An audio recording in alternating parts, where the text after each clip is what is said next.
Olsun bir de mən sığal çəksin üzümə, sevgilimin gözündən ışığı düşsün gözümə. Sınamışam gülləri, gözləməkdə bezmişəm, çiçəkləri, gülləri saçlarına düzmüşəm. Külək kəsmə yolumu, qoy qovuşum yarıma, onun təbəssümünü dağıt xəyallarıma. Külək kəsmə yolumu, qoy qovuşum yarıma, onun təbəssümünü dağıt xəyallarıma.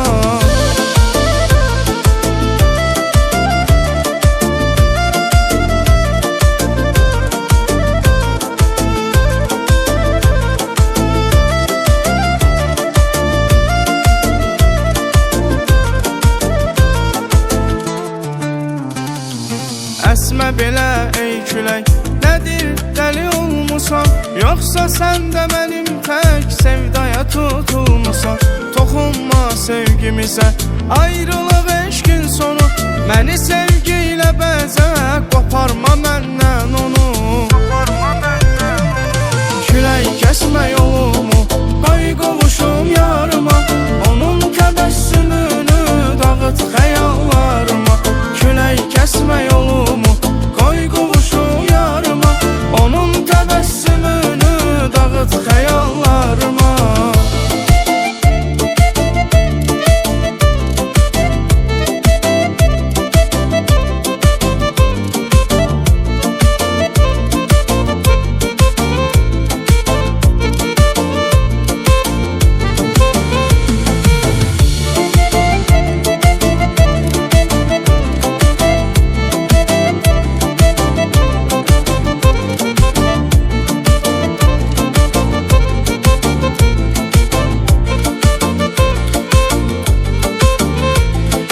Sınamışam günləri, gözləməkdən bezmişəm, çiçəkləri, gülləri saçlarına düzmüşəm.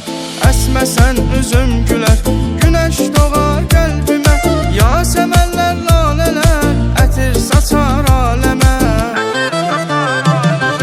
Külək kəsmə yolumu, qoy qovuşum yarıma, onun təbəssümünü dağıt xəyallarıma.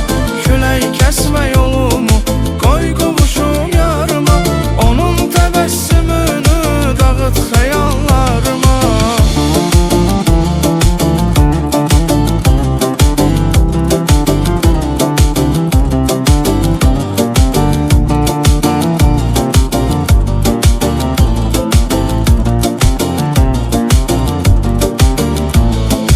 Külək kəsmə yolumu, qoy qovuşum yarıma, onun təbəssümünü dağıt xəyallarıma.